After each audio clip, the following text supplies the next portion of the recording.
Je commence par me présenter, c'est M. Mazouz, enseignant au département de physique de l'université de Boumerdès.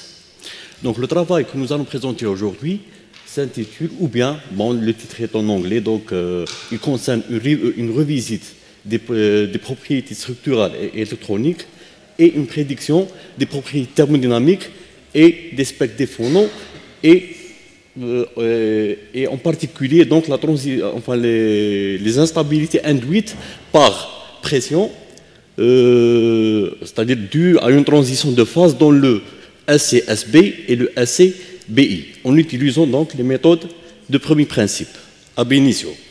Donc, à cet effet, j'ai organisé cet exposé de la manière suivante. Je vais commencer par une petite introduction qui sera brève.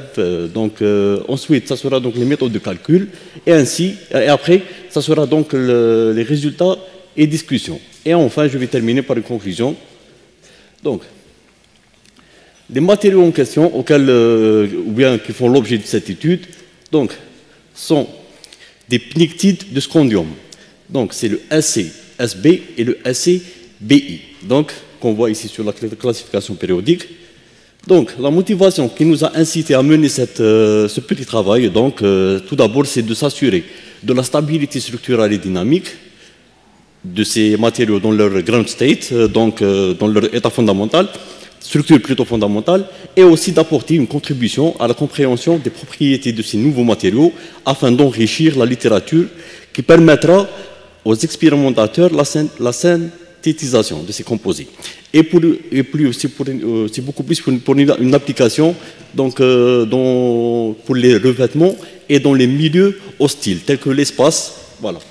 Donc, bon, c'est basique, donc c'est de la DFT qui a été utilisée, donc vu le contexte de la conférence. Donc, c'est la résolution de l'équation de Kohn-Sham. Certains collègues ont fait, donc, la présentation donc, de ça.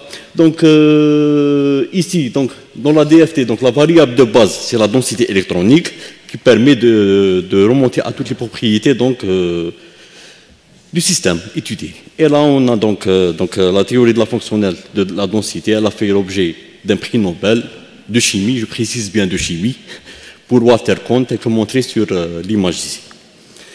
Donc, les méthodes de calcul, donc, nous avons fait appel à deux méthodes de calcul. L'une, c'est FPLAPW, et l'autre, c'est la méthode du pseudo-potentiel ab initio. Donc, dans les implémentations, ou bien les codes respectifs qui sont Vien2K et le code Quantum Espresso. Donc, je précise maintenant ici, donc, tout ce qui est propriétés structurales et électroniques ont été faits, plutôt structurales, ont été faits par Vien2K et Quantum Espresso, et les propriétés dynamiques ont été faites par le code Quantum Espresso. Donc, ici, donc c'est classique, donc ici pour les deux matériaux, on a l'énergie totale en fonction, la variation de l'énergie totale en fonction du volume pour SCSB et SCBI, dans trois structures, donc la rock salt, la CSCl et la zinc blend. Donc ça saute aux yeux, donc la structure rock salt est la structure la plus stable pour ces composés, et on constate qu'il y a une transition de phase. Comment ça marche? Excusez-moi. Donc,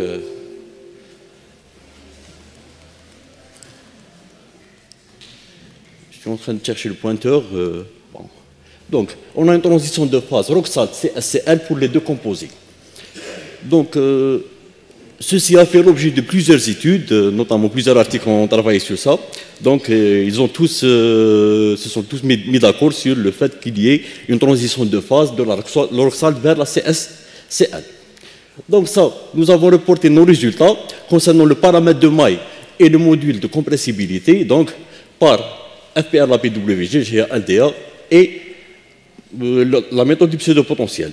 Et ici, ces résultats sont comparés à l'expérimental pour SCSB, et pour le SCBI, il n'y a pas de travaux expérimentaux, donc on s'est contenté juste de valeurs théoriques. On constate bien que nos valeurs sont en très bon accord avec celles reportées par d'autres auteurs. Donc, juste pour mettre en exergue la nature métallique de ces composés, nous avons tracé donc la structure de bond. On voit bien que ces deux composés ont un comportement métallique, du moment que le niveau de Fermi intercepte donc le haut de la bande de valence et une large part du bas de la bande de conduction. Voilà. Donc ça a été fait par le code 22K. Maintenant, on passe aux propriétés dynamiques ou bien les phonons à l'équilibre pour ces deux composés dans la structure Roxalt, tout d'abord. Donc, ces deux figures représentent les spectres de phonons. Donc, qualitativement, ces deux figures, elles sont qualitativement similaires pour les deux composés. Donc, tout d'abord, on constate qu'il n'y a pas de fréquence négative ou bien imaginaire, ce qui indique que la structure Roxalt est bel et bien la structure la plus stable pour ces deux composés. Donc, ça, c'est les points qu'on peut tirer à partir des spectres des phonons.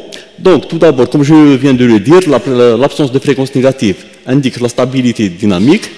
On constate aussi que les branches optiques et acoustiques sont séparées par un gap. Les branches LO, TO, LA et TA présentent une faible dispersion le long de certaines directions de la zone de Brillouin. Ceci se traduit par des pics intenses dans la densité d'état des phonons, qu'on va voir par la suite. Et aussi, on constate un truc, une remarque concernant le mode longitudinal optique, le sommet des bandes n'est pas situé au centre de la zone de Brillouin. Et aussi, en gamma, donc le splitting delta LO TO au point gamma égale à 0, et ceci caractérise les matériaux métalliques. Ici, dans ces figures, nous avons tracé donc les densités d'état des phonons. Donc, aux basses fréquences, ou bien les vibrations aux basses fréquences, elles sont dominées par l'anion. Dans le premier cas, c'est l'antimoine, et dans le deuxième cas, c'est le bismuth. Aux autres fréquences, les vibrations, elles sont dominées par l'atome du scandium. Donc, dans le but de se rapprocher donc, de la réalité, nous avons entrepris un calcul des spectres des phonons à différentes pressions. Donc, ces figures représentent les spectres des phonons pour SCSB à différentes pressions. Donc, à 53,5 gigapascal, on commence à avoir des fréquences imaginaires au point gamma.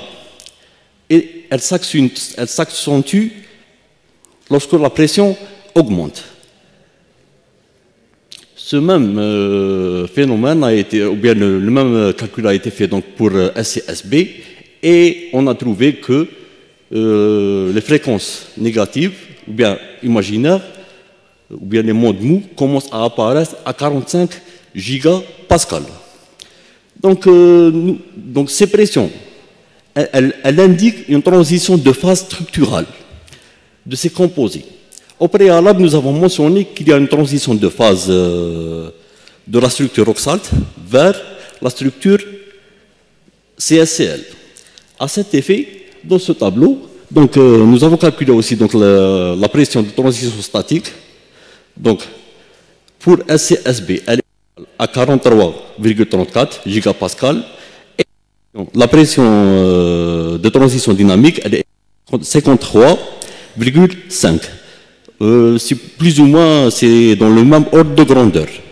Donc, les deux méthodes, elles donnent, quoique que la pression dynamique, du moment qu'on sait tous que les atomes sont toujours en mouvement, donc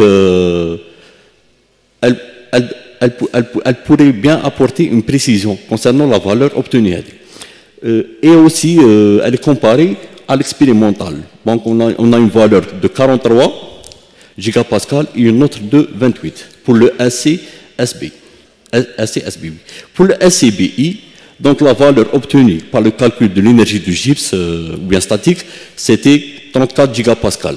Et par les spectres de phonons, c'était 45 gigapascal. Voilà. Donc les spectres, plutôt le calcul des phonons nous a permis de calculer ou bien de prédire les propriétés thermodynamiques de ces deux composés dans le cadre de l'approximation quasi-harmonique. Donc ces deux figures montre la variation de la capacité calorifique donc, et les différentes contributions des modes. Donc, on constate bien que pour les deux composés, CV, ou bien heat capacity, elle augmente rapidement en basse température et elle tend vers la limite de Dulong petit aux hautes températures, conformément au modèle de Debye. De même, donc, nous avons calculé donc, la variation de l'entropie. Donc, elle augmente pour les deux composés de la même manière et rapidement, avec la température.